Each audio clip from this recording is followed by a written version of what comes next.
Just imagine, one day you wake up from sleep and realize that your body is slowly fading into thin air. You're disappearing. How terrifying would that be, right? Well, today's story is exactly what happened to one man. So, let's get into it. At the beginning of the story, we see an ordinary man named Bob. Like millions of others, his life was very simple. He worked in a factory in a small town in America. Because of his job, he had to live away from his wife and daughter. His family included his wife Darla and their daughter Eva, but Darla struggled to raise Eva on her own. Over time, the distance between Eva and her father began to grow. One day, Darla called Bob to talk about these issues and explained everything about Eva. But strangely, Bob told his wife that he didn't want any relationship with them anymore, and she should handle their daughter herself. Deep down, Bob was hurt by his daughter's behavior, but for some reason he didn't want to stay connected to his family. To drown his sorrows, Bob went to a local club where he kept drinking. That's when a man named Robin sat beside him. Robin was actually a notorious dealer in that town. He started a small conversation and then offered Bob a job. If Bob could transport certain goods belonging to his boss, Nelson, safely to another city, he would pay him a lot of money. The amount was so large that Bob agreed. The next day, Bob went to his factory as usual, but while fixing a blade there, he suddenly froze up as if in a trance. Luckily, one of his friends called him, and he snapped out of it. After that, Bob went to his boss and asked for a few days off, since he was planning to do this illegal job. That same night, he packed his things and left to meet Nelson. But late at night, he suddenly felt very weak, and by accident, he had a terrible car crash. Although he was injured, he survived. Immediately, he called Nelson and explained everything. Afterward, Bob went to a local cafe to wash the blood off his body in the restroom. That's when he noticed something shocking. The flesh and skin of his stomach seemed to be disappearing. He quickly bandaged his wound and went inside the cafe, where Nelson had come to meet him. Bob told Nelson, "My car is wrecked. How can I do the job now?" Nelson assured him, "I'll pay to fix your car myself." So, Nelson took Bob to his house. The next morning, they went into the nearby forest. From a distance, Nelson shot and killed a huge bear. He cut the bear's body parts into pieces, packed them in a box, and handed it over to Bob to deliver to another city. Nelson was secretly selling these animal parts at a high price on the black market. Meanwhile, Nelson also had Bob's car repaired, so Bob set out to deliver the bear parts. But on his way, he stopped by his home to see his wife and daughter. There, his wife told him that Eva would be staying at her friend's house that night. So, Bob decided to spend the night at home. The next morning, when he was leaving, he ran into Eva. Annoyed, Eva told him, "Why have you come today? After disappearing all these years?" She left immediately. Feeling heartbroken, Bob left with the bear parts to deliver them to the address. Finally, he arrived at a factory where an old man was working. The old man was pleased to receive the package safely, but he warned Bob that working with Nelson was extremely dangerous. He also told Bob to be careful. The man was kind too. He noticed how weak and sick Bob looked, so he gave him a type of herbal medicine to help regain his strength. After all this, Bob returned home again. When Eva saw him so tired and sick, she asked, "What happened to you?" Bob replied, "Oh, nothing. Just a little tired from work and slightly injured." Eva then told her father, "Go see a doctor before it gets worse. Don't you remember how Grandpa died from just a small illness?" Anyway, after that, Eva left home and went to a Chinese market. There, she entered a shop to buy some herbal medicine. Looking at her, it seemed as if Eva herself was also unwell deep inside, though she didn't tell anyone. Seeing her condition, the shopkeeper lady suggested she meet a doctor in the next room. But Eva refused. Instead, she bought some natural tea and left. Later, Eva met up with her friends and made a plan to visit an abandoned mental hospital. Finally, they reached that old hospital. Inside, they started telling each other different ghost stories. At that point, Eva said, "My grandfather was once admitted here. He died from a very small illness. I really want to know what actually happened to him." Saying this, she began searching around to see if she could find any of his old records. But suddenly, Eva and her friends saw a man wrapped in a white sheet inside one room. And in the blink of an eye, he disappeared before them. This terrified everyone.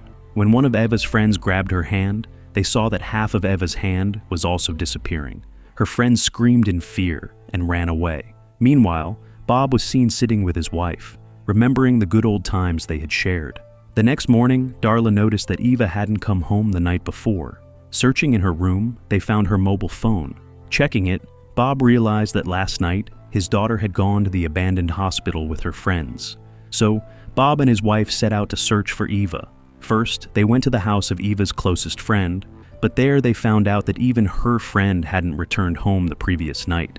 Bob realized it might take time to find his daughter, so he called Nelson, telling him, "Boss, my next delivery might be delayed." While saying this, he noticed some of Eva's friends nearby. He went to them and asked about his daughter, but none of them wanted to admit that they had even seen her. Hearing this, Bob became furious and started beating the boys. Finally, they confessed, "Yes, last night we all went to the mental hospital, but we saw something there that terrified us, so we ran away. Eva couldn't escape with us. Since then, we don't know what happened to her." Hearing this, Bob realized his daughter must have gone to the hospital to investigate her grandfather's illness, so he and his wife headed straight there. Meanwhile, Eva regained consciousness and found herself locked inside a cage. At the same time, Bob and Darla reached the hospital, but the security guards refused to let them in. Enraged, Bob started fighting with them. But suddenly, he was struck by severe pain and collapsed to the ground. Fortunately, a doctor recognized him, the same doctor who had once treated Bob's father. The doctor told Darla, "Your husband's condition is not good. He should be admitted here and treated immediately." Bob then remembered his old memories. How, when his father was admitted here, he would sit outside on a bench. His father never wanted Bob to see him in such a weak state. The doctor now told Bob, "If you want, you can stay here and complete your treatment." But Bob said, "No, my daughter is missing. I have to go find her first." Still, one of the security guards locked him inside a room by force. That night, when Bob woke up, he noticed the door had been left open, and on the table someone had even left the key to the main door. So Bob quickly grabbed it, unlocked the door, and escaped the hospital. He returned home to look for his wife, but Darla wasn't there. Just then, Nelson called Bob, threatening him. "If you fail to deliver my package on time, I won't let your family live." Hearing this, Bob was filled with tension. He had no idea what to do, so he rushed to the house of one of Eva's friends. The girl named Elisa had already returned home. Bob immediately asked her about his daughter, and this girl said the same thing, that Eva hadn't come out with them that night. But yes, Elisa added, "Eva might be very sick. I saw her hand. It was disappearing from the middle." Saying this, she handed Bob Eva's bag. When Bob checked it, he found Chinese natural tea inside. Immediately, he remembered how the old man from the factory had once given him the same kind of herbal medicine to regain strength. So, Bob went back to that factory to meet the man and learn more about the medicine. Bob told him, "My daughter has been missing for days. Do you know where she is?" The man replied, "Look, I admit I deal in illegal goods, but I'm also a father, also a husband. I would never kidnap anyone." When Bob asked about the herbal medicine, the man gave him the address of the Chinese shop and said, "If you go there, you'll know everything." Meanwhile, Eva was seen tied up, her arms and legs bound, while some people were cutting into her body and running different tests, trying to understand why she was disappearing this way. Eva screamed in unbearable pain. By then, Bob had arrived at the Chinese shop. He showed the shopkeeper lady a photo of his daughter and asked about her. Seeing it, the shopkeeper became terrified and couldn't speak a word. Just then, Bob noticed his daughter's bicycle parked in front of the shop.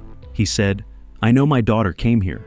Tell me everything you know about her." Saying this, he removed his cap, and we saw that 50% of Bob's head had already disappeared. Shocked and terrified, the Chinese woman simply looked towards the doctor's chamber next door. Bob rushed inside immediately, tearing off his clothes on the way, and began screaming, calling out for his daughter. At that moment, Eva also screamed from behind.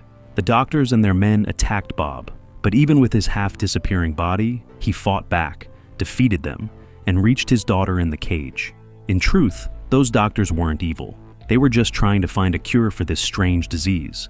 Eva was horrified to see her father's half-melted body, but Bob somehow rescued her and brought her back home. By then, Bob was gravely ill. Seeing this, his wife Darla began nursing him. She already knew about this mysterious illness that was making Bob's body vanish. After caring for him all night the next morning, when Bob regained consciousness, he spoke with his daughter. "Forgive me, my child," he said. "I stayed away from you all because of this illness, but I never realized that, because you're my daughter, you've inherited it too. Forgive me for not giving you a normal life. Now, I must go far away." As he left the house, it was clear that Bob was becoming weaker and weaker. Eva couldn't bear to leave him alone, and since she too was suffering from the same disease, she decided to leave home with him. Poor Darla was devastated. She was about to lose both her husband and her daughter, but she had no choice. With tears in her eyes, she bid them farewell. Father and daughter set off together towards an unknown destination. On the way, Eva said, "Dad, I'll never leave you alone again. All the years I missed being with you, I now want to spend them with you." Talking like this, they finally reached Bob's next stop, where he had to deliver Nelson's next package. But by then, Bob's face itself was disappearing. He didn't know how he could even go outside like this. His daughter then used makeup and foundation to give her father a new face. With that, Bob successfully delivered the package. Afterward, Bob and Eva moved into a small house in a remote area. Exhausted, Bob said, "Here we can finally live in peace, because the people here won't even realize that we're disappearing." He gave Eva the quota of the Chinese herbal tea, and she made tea for him. Meanwhile, Nelson received the second parcel from Bob. But when he opened it, he found that Bob had filled it with iron powder instead. Seeing this, Nelson became furious.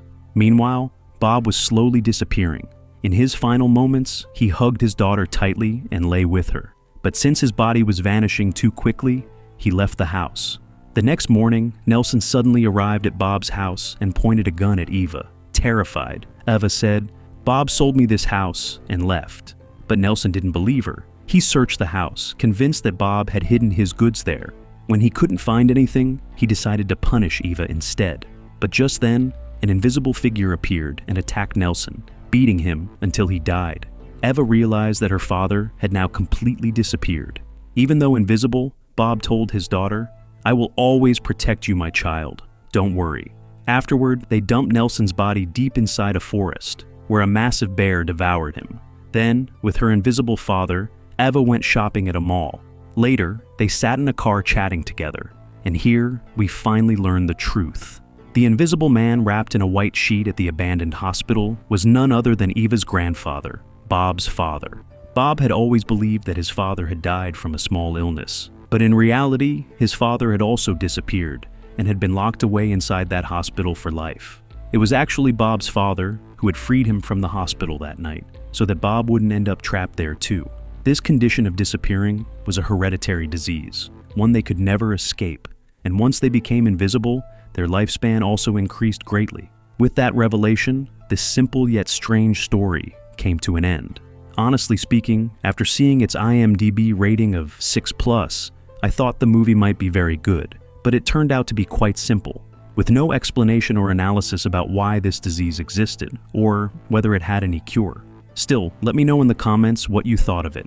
That's it for today. Goodbye.